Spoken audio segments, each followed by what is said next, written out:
I put this off to the last minute. It is currently the 15th. I'm recording this at 7:30 in the morning. Let's get to it. So, my project is this. It is a card processor for a my own fan-made version of Decked Out, the very infamous Decked Out game by Tangotek. I have actually made one of these before. I'm just doing it again, make a second one, and I am going a little bit outside of the spectrum for the card processor. This card processor implements a lot of embedded system logic and implementations and concepts and ideas and design choices.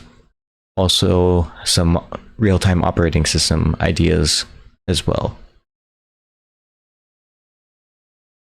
And all of it is definitely not fully implemented.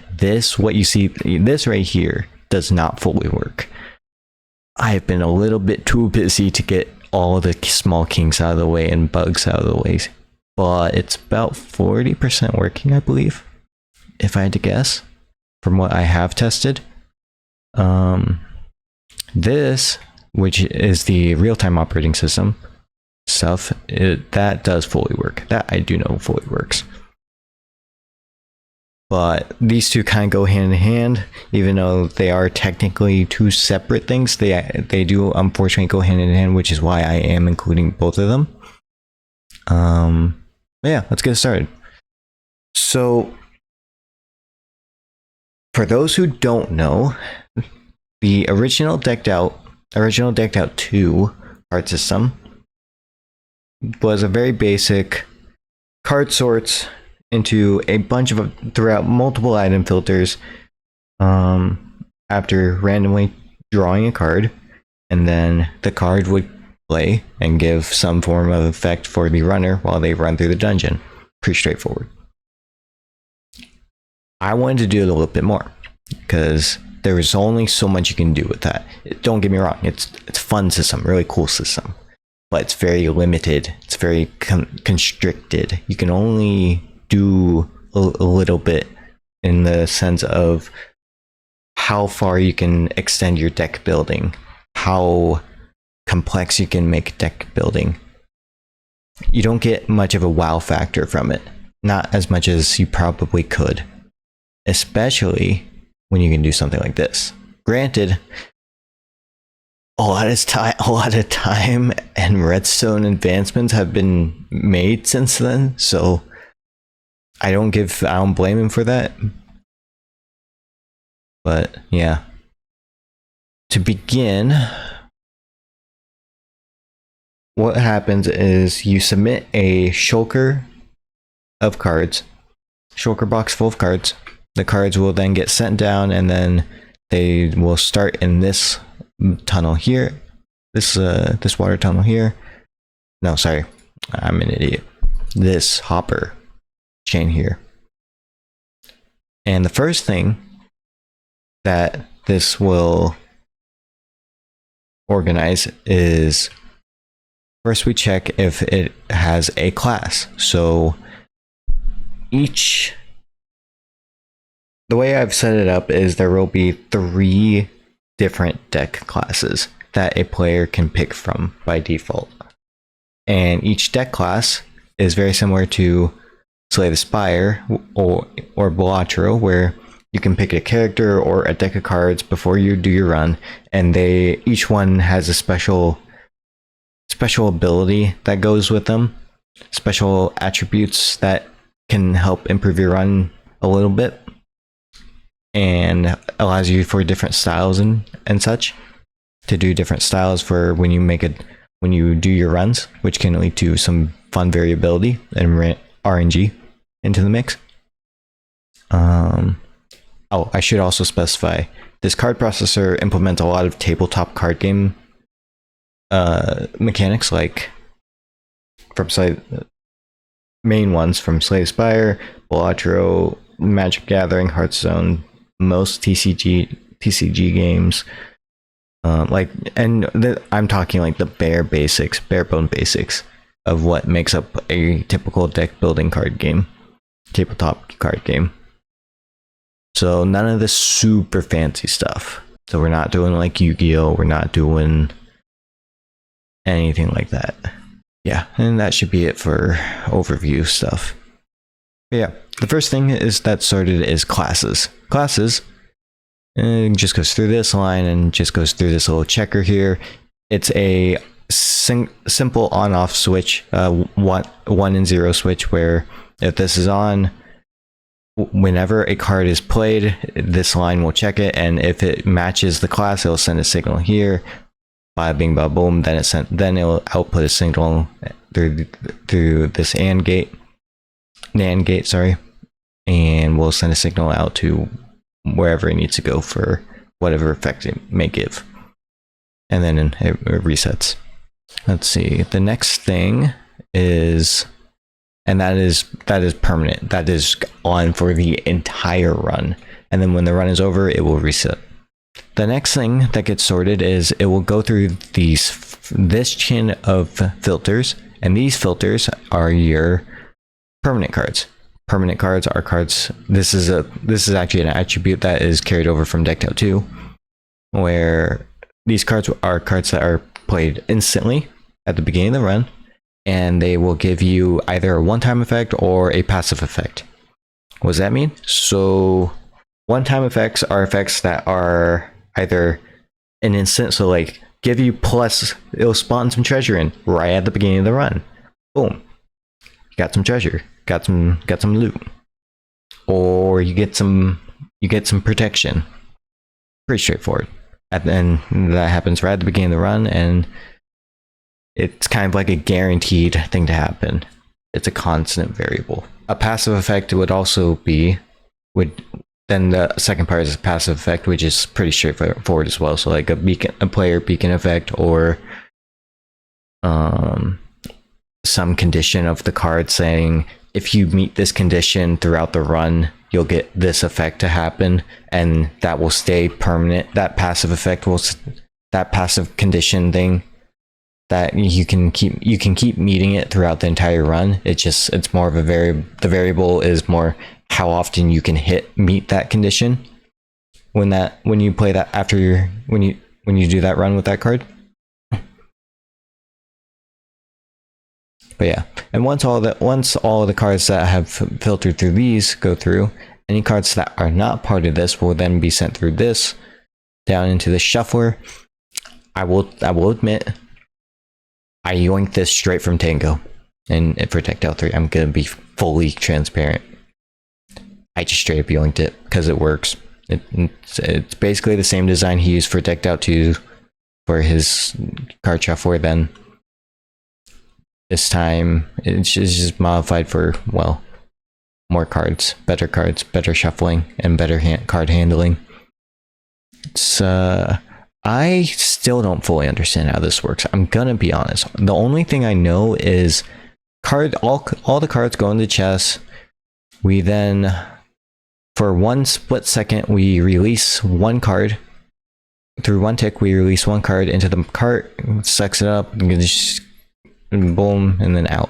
And it's RNG, and then after it sucks it up, it then sends a signal to reshuffle to suck all of those out through all 40 minecarts into the hopper, and then that hopper will go into this dropper, and then it will go, and then this just reshuffles it all back inside.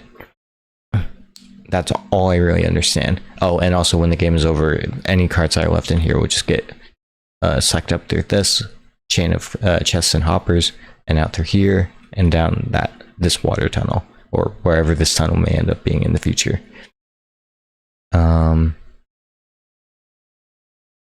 Yeah. But yeah, once the card is played, it will be sent down through that tunnel, and then goes through this fun binary identificator. So this, again, does not. I did not do this, but I did not do this. Tango. I saw Tango build it, and he was using it. I figured it was a very good thing because I'm planning on doing 100 to 120 cards in this game, which means I need a lot. I need a very easy way to compactly store the data of every single card and do it all within about a minute to a minute and a half in total, and that includes all the other processing on top of that. So this has to be extremely quick, and this is extremely quick. But I'll give credit to Tango and where the source that he used, which he has linked on his video when he showcased this. But what I do know is what essentially happens is each chest represents a. Oh, I forgot to change my audio device. But each chest essentially represents each slot in the chest represents a memory slot, where if whatever cards I may have, I need to put at least one in where these 6 are. So if I had card A, I need to put it here, card B, card C, right? And then that means the identity of these cards is saved permanently.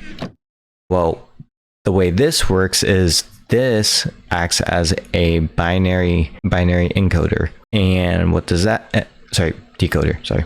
And what that does is each chest represents one line of binary, and with each one, to create a specific binary code set, I need to appropriately put one of the card in each correct slot I want to send a 1 out. So if I want, let's say 5, right? I want to send a signal. I want to send the number 5. And for card A, I need one card A in this slot for 1. Then I need to leave this one empty for 0, because the binary code for 5 is 101. Then the third one is the third chest I would need 1 one card A in there as well, and that would in turn create 101, aka 5. And then after that we will send that data through these instant wires, which all then go through this lovely I believe, yeah, a second decoder. Sorry, morning brain. Yeah, that's the decoder. This is the encoder. And this encoder then just sends the correct signals only to these spots, to the correct location of where whatever the binary pattern / number correlates. The binary pattern is in binary had the what's the word for it? The binary pattern is essentially just a linear and formulatic pattern that binary always will follow when you keep counting up, and it will continue to follow this pattern exponentially. Linearly, but it looks a bit exponential in retrospect. And what this essentially means is it will always follow this pattern for ages on and continue to just grow. And this also means that I just have to figure out what part of the pattern is what piece of data. Each location on the binary pattern, which is what each correlating number for whichever number is being sent out by that encoder, will then send this data through these pistons, the correlating pistons. So for example, if we did 5, we would see this one. We would see this one turn on, and this sends a signal out, and then underneath is a lot of instant wires, and whichever ones I decide to encode, so like as you can see, these are all empty, but for testing purposes I had set these out. I would have a block just like this on top of the inset wire, and all the other ones would be left without a observer. And this is how I can encode the next part of the system called teams. This is the second main mechanic. Teams is very similar to classes where I am trying to match things. However, with teams, it's a little bit different where it's a very similar idea to suits, actually, where you have the team red, green, blue, gray, as you can see there. And the goal is to match as many of these teams together when you're doing a card, when you're drawing your cards. How does that work? Well, at the beginning, each time you do each draw turn, you will be drawing 3 cards at a minimum every time, at a default. And each card will then get ran and checked and unpacked. With teams, when you send the signal all the way down here, the teams will then get sent a 1 or 0 to say right here whether or not to help the processor know which team for the card that is currently being processed, because they'll do them one at a time, and the processor has to go through all of the processing for one card before they can draw the next card of the 3 cards. As it sends the signal down, it would turn these lamps on, one of these lamps on, to correlate which team is being read as the card for the card, while simultaneously sending a signal down here to this little section here. And I'll get to that in a minute. So the second part of the teams is to try and combo cards. When you combo these played cards of the same team, you'll get a special bonus effect, like a multiplier or a player effect. It's one of the two. Each on top of whatever card attributes the card that you're playing gives. Blue, green, and red all give more like multiplier and just like a bonus layer of effect attributes, like plus 5 if I played a card that gave me some protection, but I was part of the green team, I'd get plus 5 treasure as well if I were to combo some green cards with those. And then gray gives player effects. With this whole combo system, let's say I were to draw 3 completely different cards, 3 cards that don't match at all, right? I have to know that. I also have to know when there are 3 cards that aren't all different. So if I had like 2 blues and 1 green, I have to know how to check that. Or if they're just all the same color, they're all the same team, I need to know how to check that. And the reason I need to check that is if I have any that are matching, I have to play only those that are matching. Now, to do that, the first step was obviously to figure out the team that the card is being checked. The second part is these signals, because each one sends a signal down to here that correlates to the correct. Each one of these horizontal, each aisle here represents one of those colors. And what this does is basically says it will turn on the lamp for whichever bit register, because each one of these is a register, and each register is perpendicular to this, and it creates a form of 3D mapping where we are cross-referencing to figure out which the location of each individual team in correlation to the bit register. and each bit register is a form of memory bank where we can holster the data of if this card can be played, like, meaning, or rather, if there's a card in the slot at all.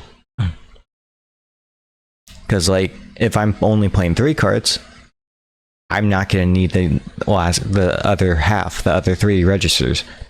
Or if I am playing only 4 cards, if I have 4 cards drawn, but only 2 get played, I need to be able to know exactly which 4 cards are being checked, and then also figuring out which cards aren't getting played, which of those 2 cards aren't getting played. And that's what this little system down here does. And we do that through some cross-referencing. So we send a signal down here. If this first bit register is on, then we know that this aisle here is on, and these would be pushed up if this aisle was on. And then whichever team gets sent a signal, it will then send a signal to turn the lamp on into the aisle. So let's say we had red, right? If we had red turned on, then this first lamp would be turned on, because we have the first bit register on, and then the red is this line right here, which means this would be on. But none of those would ever turn on unless we were to move on to the next bit register. Once we figured that out, we then send that signal over to here, which basically says, hey, we've checked the team of this. Now let's unlock the register so that we can send a signal to hold the data of the exact team that this is being in. Essentially saying each one of these represents red, green, blue, gray, as you can see there, through the output lines. And this is how we hold it. So when we are ready to move on to the next card to get checked, we will send a signal through this, and this will load the registers and also reset everything except for this. Except for these, because these run on their own reset line. Everything else runs on a main reset line, where everything down there gets reset except for this mapping register, this team sorter chunk. That and these individual registers run on their own separate reset lines. Why is that? Well, we need to reset which register is being available. We also need to reset these teams, and then we also need to reset which register is being turned on to be unlocked to send data to. And that way we can cleanly say we're going to the next register to go save data in a new register, in the next open register, if we are able to or have to. But if we were to send data through to this register, this first one, we said red, so red would be this one, so we would turn this would unlock by turning that power off, unlocking the comparator, and then we can send a signal through this back line into there. And then that will just send us very simple output signal out to here, which is our selector signal to say we are selecting this team to turn on. And that's how it works for all the other teams as well. But yeah, and then we just repeat that entire process of after resetting all the parts that need to be reset, so like the register selector, and then also the teams that is turned on. We then have to unpack the next card by doing the exact same process again for all that team stuff. There's actually one more thing with that as well. As all of these cards are coming in, we are also simultaneously counting how many of each team there is through these very basic counters here. why do we do this? The reason we do this is because this is how I scale the multipliers. So if we have like if we have a pair of 2 reds, because this all only works if we ever have a pair. So if we don't ever have a pair or more, this will never actually work because we can still select it. But if we don't have a pair, we're not meeting an AND gate condition of having both sides meeting the requirements. So we can have the selector turned on, but we can't have this entire thing run without a pair, because this entire thing is just how we manipulate and add the multipliers and scale them. So this is entirely useless if we don't have a pair to combo, or a pair or more to activate those multipliers. Yeah.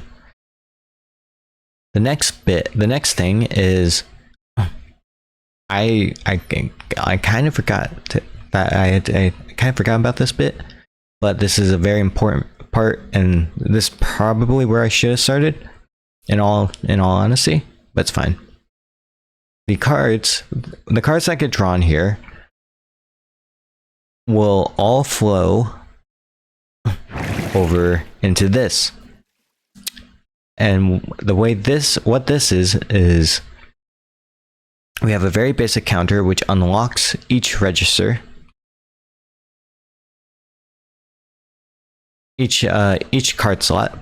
Each one of these droppers acts as a card slot, available card slot. And they will all be locked except for the first one when the whole system is running. And then the first card would go into this one, and we have a diamond in there at the moment. Yeah, this is from testing. Yeah, but those would go in, and then the card would be held in there. And whilst everything is going on, if we have a signal coming out from any of these registers, they will send a signal out to the correct card slot, because each register represents a card slot.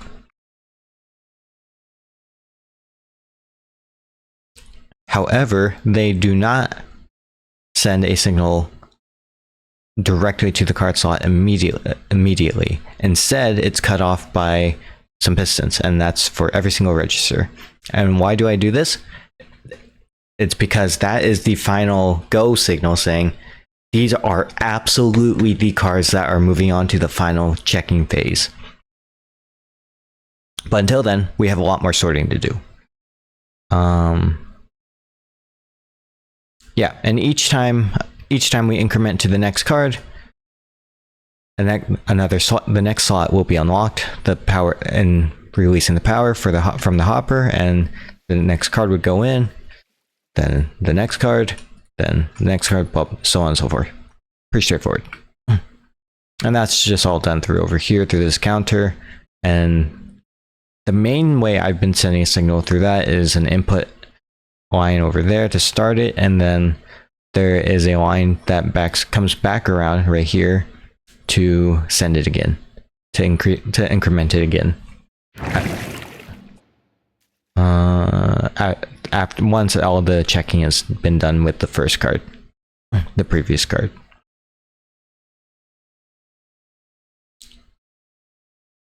Let's see. There is one last thing with this sorting team sorter. So what actually happens if we have multiple? If we end up having a combo, and we have to start actually sorting, trying to figure out which cards are the correct teams and which ones aren't. Right. So if we had red, green, red, right? Red, green, red. How does the game know to discard green and not play it at all? How do we know that? Well, the way that works is when we activate a team, we are also sending a signal up to here, this top line. This top line has a counter. These counters act as a very simple way to say we have sent one signal, we have at least one card. We have so many cards with this. And if we ever have two, because that would be a pair, which basically says we can do a combo of this color, then it will send the two die into the hopper, the locked hopper, and when that's emptied, that then unlocks the signal down here to send it to invert these torches again, to unlock these, to send a signal to these pistons, which then send a signal down to the red line, which are basically mapped in a way where they will only reset the registers that are all the other registers that don't have a combo in them. So for example, right, if let's say red has a combo, then it will only reset everything but the red team lamps. And that's all through down here. Pretty straightforward. The other thing is another thing is, because we can play more than 3 cards, because there are cards that allow us to draw more cards to get checked and try and combo. But with that also means there's the ability to combo multiple teams. So like you can have a two pair. You could have 2 greens and 2 blues, for example. How do we know that? How does that work? Well, instead of sending the reset signals immediately, instead what happens is we hold it. We just know that these are the ones that are the registers are being ready to send a signal out. But instead we cut it off and we have a pre-check that we just kind of build up the data, and then we then send a signal saying, all right, we're good to go. And then these will then send a signal to whichever registers need to be whichever team selects need to be turned on or off and reset, and not reset. And then that just sends whilst this is happening, that also sends a signal to these registers saying, hey, this register is no longer holding a team, meaning we are resetting you.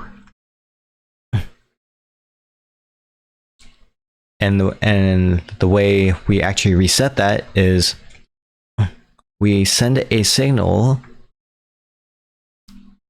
through this lamp, which then locks this comparator, which in turn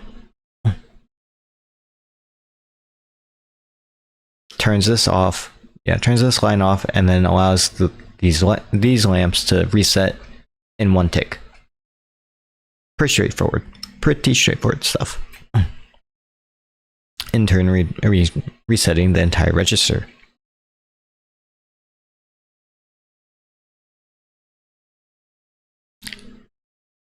Let's see. Yeah. And that is all the team stuff. Everything I have just explained is the team stuff in completion.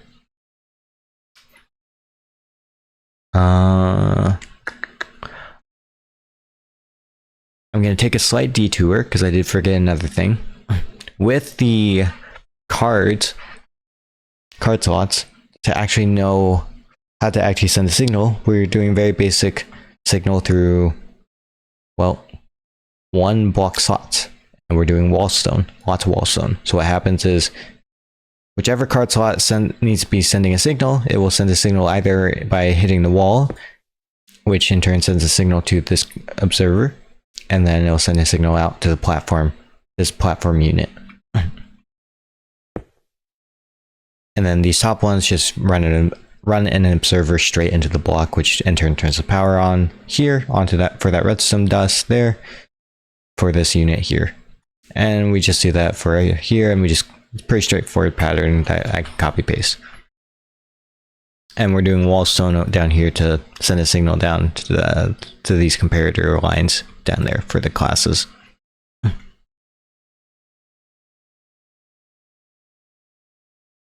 Yeah. Now there is one final major piece to the system. One final major mechanic, I guess is the best way to put it. That mechanic is an energy system. This energy system is very similar to Slay the Spire, actually. What exactly do I mean by that? For those who don't know what an energy system in general is, to begin with, first thing is cards can have costs. And that is either a numerical cost or some form of cost by doing some form of trade through cards. So like you sacrifice, or you have to obtain some other card that is an item card to be able to use this card, and then you submit that to activate the card. But energy in particular is a form of numerical. It's a numerical system that you can control on how much energy you have, either by just compiling it, or you're just given a preset amount of energy and you just have to use it quite wisely. But for Slay the Spire, what's interesting is you are given a base 3 energy, and with this base 3 energy, you're given you're given a base 3 energy at the beginning of every single draw turn, no matter what, and it always resets back to 3, even if you use it all. So what happens is every draw turn you could use all 3 energy. It's more a matter of how do you use it? What cards do you play when you use that energy? Then the second part to that is you can increase your energy that you have available. So you can go beyond 3. You can, in the turn before, you could have played a card that says, for the next turn, plus 5 energy, and then you'll have 8 energy for your next draw turn. And now you have 8 energy to use, which increases your scope of what cards you can play, how many cards you can play. And that is the third component to this. And the way that works is probably the most complex part, in my opinion. Because what I've figured to do, which is almost working, there are some small bugs that are pretty small, but major bugs that I'm still running into. But the conceptual idea is when we unpack the data over here, it is split into 2 halves. One half unpacks the data for the teams.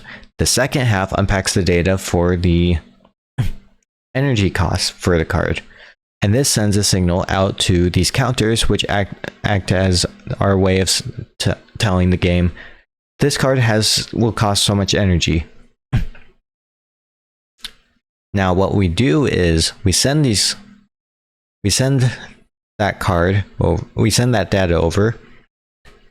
Whichever card slot is being checked at that current moment is the card slot that will be unlocked by pulling these target blocks up and pushing those, and also pulling that redstone block up.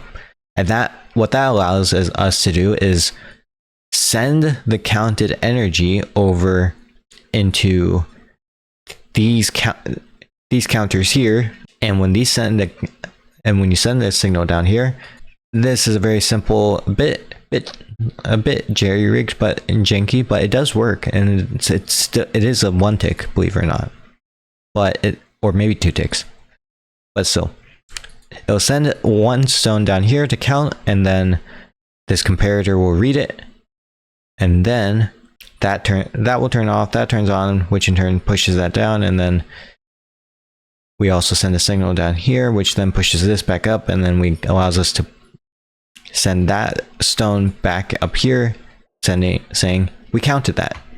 Simultaneously, when a stone goes in there, this turns on and this pulls back, and so when that stone goes back in, it gets pushed back up and sends a signal through this line over here, which basically tells the game, hey, it's time to reset. Time to reset for the next card to get checked for energy. And then when a signal is sent out through here, this sends a signal to this and out through this line here all the way around, and this just adds a count to this lovely counter right here. This lovely counter right here. Basically what this does is, this is how we keep track of that base 3 energy. So if we ever okay, let me start over. So this counter starts at 4, and the reason it starts at 4 is because while it is a base 3, we need to check for 4 because we need to check if we ever go over the limit with the single card. And this is also able to dynamically change, well, statically change, but it'll feel dynamic in a way where you can increase that scope, like I said, by playing a card previously that increases your energy. So we could have like 9 stone in here saying we have 9 energy available. And if a card ever does exceed that, this is how we know. Because what happens is that sends us this counter sends the stone into this hopper, and if this ever empties, then that's how we know that it exceeded it. If it doesn't, then that means it's within the range, and then we can keep the card. If it does ever exceed, then we know, and it will send a signal to go ahead and reset this effective immediately. And also, it'll send a signal down here through this line here, because it'll first send a signal when the slot is open. The piston will push this target block down, telling the game, hey, this is what we have available. This is the slot that's open at the moment. And then when the card ever exceeds the energy limit, it then sends a signal out through this line to first reset it effective immediately, but also simultaneously sends a signal out to this wall stone down here, which sends a signal over to here saying, we are instantly discarding you. We are discarding this card immediately before we go and check the next card. And that is the cleanest way to get rid of it, so I don't have to worry about having to deal with it in the future. And that happens before the final check system goes, hey, we're ready for the final check. The last thing with this card, with the energy stuff, is... Sorry, there's two things left. So the first thing is, if there is no card in the slot, the game will know. I'm still trying to work that out, I'm gonna be honest. But the game will know. And the idea is to leave this open if the slot is empty, and then it will just when we send a signal, it'll just send a signal to just instantly reset it and move on. The way that works is this counter will send a signal out each time this increment's open. It will send a signal out to here and up to here, and this tells the game to send a signal through this to turn this lamp on. If this lamp is ever on, that means that's pushing this piston down, and that means there is a card in the slot. Oh, I guess there's one more thing I should probably clarify for the card sorting stuff. When we also increment and unlock these slots, once the card is in there, it sends a signal out through the back into these lines also, and this line also simultaneously is how we actually know which register is available by turning this lamp on here, and then we reset these registers here to every time before we check the next bit register. And this basically just turns this off to pull this up to unlock the sorter aisle here appropriately. That's all that does. Yeah, and then over here for the game to know exactly what count we are on, we also have a second counter here, which keeps incrementing whenever the counter over there increments. And this just does a very basic signal where we say where we actually pull these up. Now the last piece of the puzzle is if we ever have a card slot that is available to send energy through, we will send that data through this block, but simultaneously while sending the information here. Wait, now hold on a minute. Oh no, I'm an idiot. Sorry, I haven't worked on this in like half a month. I probably should refresh my mind before that. Anyways, I digress. This doesn't discard it. Rather, this plays it. What this does actually is it sends it down to the final check effective immediately. Because the energy stuff actually happens after the card sorting stuff. None of this actually happens simultaneously. Not fully anyways. So what happens is if the shoe fits, it will send the card effective immediately to the final check, and then whatever is left over will get discarded. That is kind of the idea.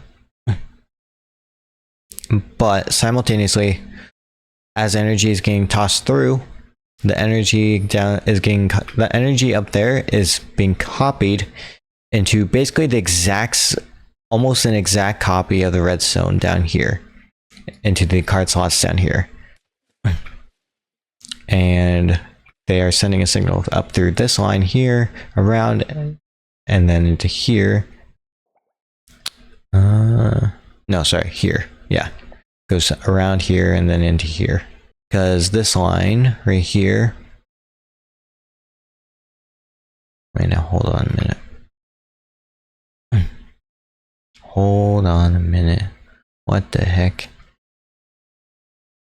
Okay, well, like I said, there's a lot of bugs to still figure out. But the idea is to copy the data and bring it down to here. To copy the data from each exact register and bring it down here. Maybe it is set up correct. I don't remember. I'm gonna have to do testing again at some point. But after we copy the data, we are able to check. Now this final check, because this final check is where we say these are the absolute cards that have gone through all the sorting for the teams, all the sorting for the class, and all the sorting for the first half of the energy check. The second half of the energy check is checking to see if the total energy fits within the scope of whatever cards remain. Because if they don't, then we need to only play the cards that are within the scope. And the way that works is we go left to right, checking left to right, and whenever we reach a card that exceeds that limit, whichever card ends up exceeding the limit, if we ever do, then that card and then any cards beyond it just get discarded. Otherwise, any cards before that will continue to get played like normal. Will get sent out and get played like normal. And the cards that do get sent out will go through this line over here, down to here, and over to here to this final identity sorter, identity checker. And for the counter, we're doing a very basic counting system where we first check how many cards are available, how many slots we need to unlock for the cards, because we have a system in order where we can easily check, we can easily know how to send the card in the correct order appropriately. So this card will get sent last, this card gets sent first, should be getting sent, no, that's discard, sorry. This card gets sent first, this card gets sent second, third, fourth, fifth, sixth. This, I forgot to mention, this is the discard, so if we have any more cards that go beyond 6 or just aren't not cards, they will get discarded. But yeah. Simple card slot opener injector counter, and then down here is the actual counter where we do basically the same thing, same job as up there, except for instead of counting for if we ever exceed the limit for up one card, we are checking for the exceeding limit of all the cards in total energy costs. So we leave it at base 3 or whatever is, we leave it at base 3, and then whatever is bonus will obviously be added appropriately. So stay at that base 3 by default, and then it's just basic. All the signals just continue to add up. We never reset it until we hit the very end. Yeah, and then the last piece of the puzzle is any cards that get discarded will go through that yellow tunnel to get sent back to the deck, to get reshuffled. And same for here, for any cards that are getting discarded from this check here as well. They just go back to get reshuffled into the deck. And then the last piece of this whole system is the actual final identities check. So we check the identity of this, and and this is basically just the same thing as what we did up there. We decode the data, we encode the data up here, over here, and then we decode it back down here.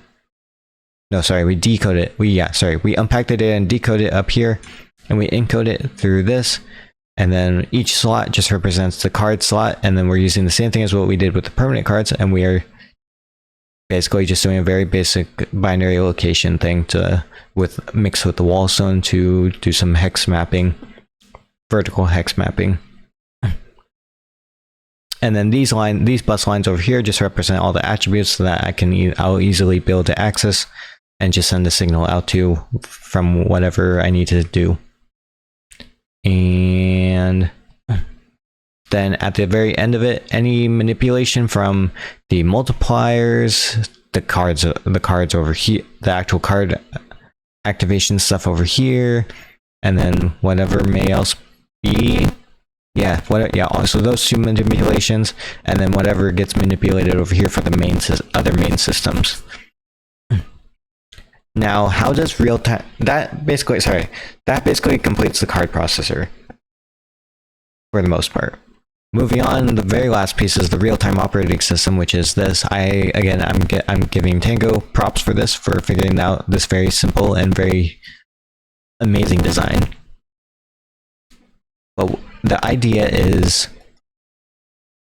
real-time operating systems is, in short, understanding how clocks with embedded systems work,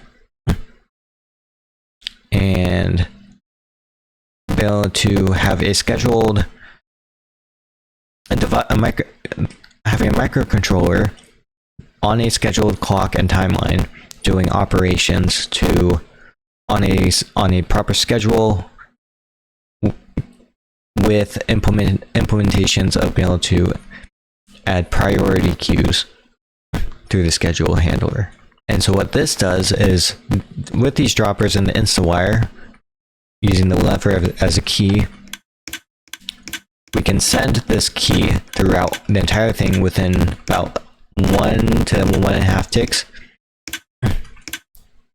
And then what we can do is we can load up the data saying, we want this task to get done first, then this task to get done second, then this task to get done third. But then we can also have interruptions where we can say, okay, so this task is going, but we want this task to get done before this task. Well, for sure, no matter what. So I can actually show this. So let's say we have some mania. Let's get some mania going, right? So at the moment, the key is on this, and you can tell because that is on, and that is locking it in there. Because what we did was we did this. We loaded a bunch of this up, but then we said we wanted this one to get loaded up next. Well, we're gonna interrupt it with this one, with that very quick one right there, and then that one should be working. Yep, and now that one should be getting worked. Yep, there we go. Pretty straightforward. That's real-time operating systems. Well, how does that play in with card processor? Well, that plays in with these main systems, where I need to send the data that's getting manipulated and sent through here into here to manipulate whatever needs to get manipulated over here. Then the second part is I will be adding one more module of those saying this thing is done. Well, actually, there's two parts. The first part is when the game first starts is we need to send a signal to start the initial card processing effective immediately. And then once that's done, once this is done, we are doing state-driven checking where until this is completely done processing all its stuff, we will not start the next card draw. And even when we do move to the next state of we're ready for the next card draw, and that will take priority of everything else. Well, then we need to say, then we're in that moment, then we're saying when it turns on, when it comes time for the next card draw, there will be a 40-second cooldown before we can actually start the next card draw. Just give it that a little bit of extra time between card draws. And that should be it, and all of this will run within about a minute to a minute and a half. But in short, that is my card processor that implements real-time operating systems, microcontroller embedded systems, and a lot of digital logic.